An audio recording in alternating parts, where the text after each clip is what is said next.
መጽሐፈ ኢዮብ ምዕራፍ 4 ቴማናዊውም ኤልፋዝ መለሰ እንዲህም አለ፣ አንድ ሰው ከአንተ ጋር ይናገር ዘንድ ቢሞክር ትቀየማለህን? ቃልንስ ከመናገር ሊቀር የሚችል ማን ነው?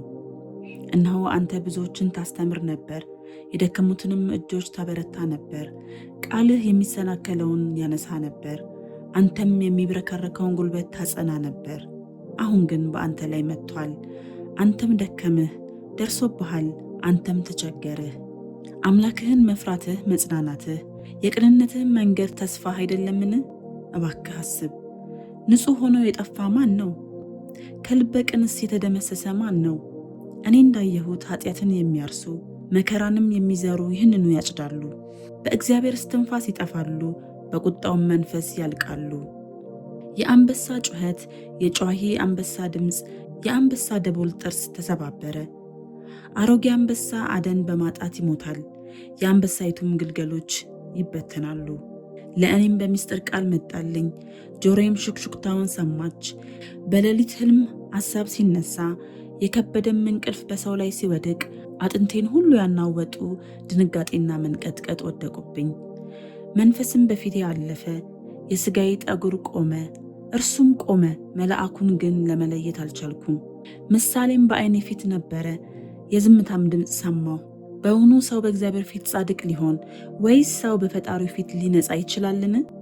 እነሆ በባሪያዎቹ አይታመንም፣ መላእክቱንም ስንፍና ይከሳቸዋል።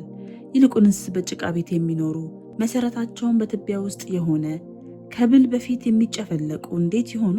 በጠዋትና በማታ መካከል ይሰባበራሉ፣ ማንም ሳያስብ ለዘላለም ይጠፋሉ። ገመዳቸው የተነቀለ አይደለምን?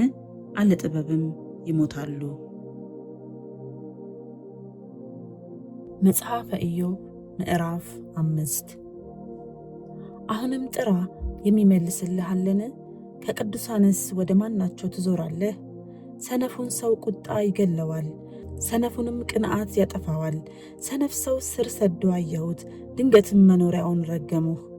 ልጆቹ ከደህንነት ርቀዋል፣ በበርም ውስጥ ተረግጠዋል፣ የሚታደጋቸውም የለም። የሰበሰበውንም ራብተኛ ይበላዋል፣ ከእሾህም ውስጥ እንኳን ያወጣዋል። የተጠማ ሀብታቸውን ዋጠ። ችግር ከትቢያ አይመጣም፣ መከራም ከመሬት አይበቅልም። የአሞራ ግልገሎች ግን ወደ ላይ እየበረሩ ከፍ እንዲሉ ሰው እንዲሁ ለመከራ ተወልዷል። እኔ ግን እግዚአብሔርን እለምን ነበር፣ ነገሬንም ወደ እግዚአብሔር አቀርብ ነበር። የማይመረመረውን ታላቅ ነገርና የማይቆጠረውን ተአምራት ያደርጋል። በምድር ላይ ዝናብን ይሰጣል፣ በእርሻም ላይ ውሃ ይልካል። የተዋረዱትን ወደ ላይ ያወጣል፣ ሐዘንተኞችንም ለደህንነት ከፍ ከፍ ያደርጋቸዋል። እጃቸውም ምክራቸውን እንዳይፈጽም የተንኮለኞችን አሳብ ከንቱ ያደርገዋል።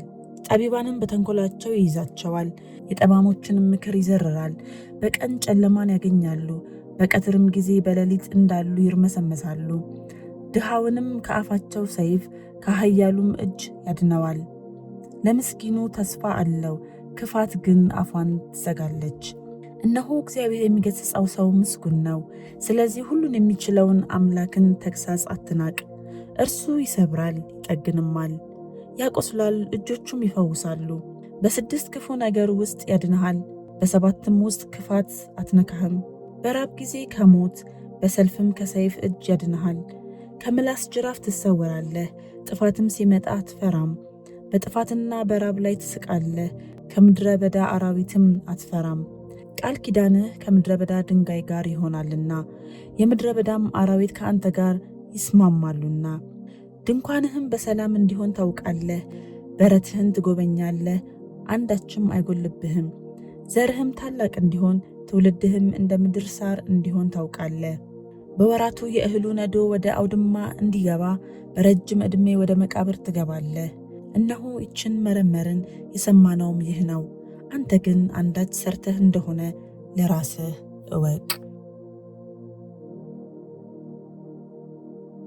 መጽሐፈ ኢዮብ ምዕራፍ 6 ኢዮብም መለሰ እንዲህም አለ፣ ትካዜ ምን ነው በተመዘነ ኖሮ፣ መከራዬም ሁሉ ምን ነው በሚዛን ላይ በተደረገ ኖሮ። ከባህር አሸዋ ይልቅ ይከብድ ነበርና፣ ስለዚህ ቃሌ ደፋር ሆኗል። ሁሉን የሚችል የአምላክ ፍላጻ በሥጋዬ ውስጥ ነው፣ መርዙንም ነፍሴ ትጠጣለች። የእግዚአብሔር ድንጋጤ በላይ ተሰልፏል። በውኑ የሜዳ አህያ ሳር ሳለው ይጮሃልን? ወይስ በሬ ገለባ ሳለው ይጮሃልን? የማይጣፍጥስ ነገር ያለ ጨው ይበላልን? ወይስ የእንቁላል ውሃ ይጥማልን? ሰውነቴ ትነካው ዘንድ እምቢ አለችው፣ እንደሚያስጸይፍ መብል ሆነብኝ። ልመናዬ ምን ነው በደረሰልኝ? እግዚአብሔርም ምኞቴን ምን ነው በሰጠኝ? እግዚአብሔርም ያደቀኝ ዘንድ እጁንም ለቆ ያጠፋኝ ዘንድ ወርዶ ቢሆን ኖሮ መጽናናት በሆነልኝ ነበር። በማይራራ ሕመም ሐሴት ባደረሁ ነበር፣ የቅዱሱን ቃል አልካድኩምና። እጠብቅ ዘንድ ጉልበቴ ምንድን ነው? እታገስም ዘንድ ፍጻሜ ምንድን ነው? ጉልበቴ የድንጋይ ጉልበት ነውን? ሥጋዬስ እንደ ናስ ነውን? በውኑ ረድኤት በእኔ ላይ እንደሌለ ጥበብም ሁሉ ከእኔ ዘንድ እንደተባረረ አይደለምን? ሁሉን የሚችለውን የአምላክን መፍራት ለሚተው ለመዛል የቀረበውን ስንኳን ወዳጁ ቸርነትን ሊያሳይ ይገባል። ወንድሞቼ እንደ ፈፋ እንደሚያልፍ ፈፋ ሐሰተኞች ሆኑብኝ። ከበረዶ የተነሳ ደፈረሱ፣ አመዳይም ተሰወረባቸው። ፀሐይ በተኮሰች ጊዜ ይደርቃሉ፣ በሙቀትም ጊዜ ከስፍራቸው ይጠፋሉ። በየዳርቻቸውም የሚሄዱ ነጋዴዎች ፈቀቅ ይላሉ፣ ወደ በረሃ ወጥተው ይጠፋሉ። የቴማን ነጋዴዎች ተመለከቱ፣ የሳባ መንገደኞችም ተጠባበቋቸው። ተስፋ አድርገዋቸው ነበርና አፈሩ፣ ወደዚያ ደረሱ፣ እፍረትም ያዛቸው። አሁንም እናንተ እንደዚሁ ሆናችኋል። መከራዬን አይታችሁ ፈራችሁ።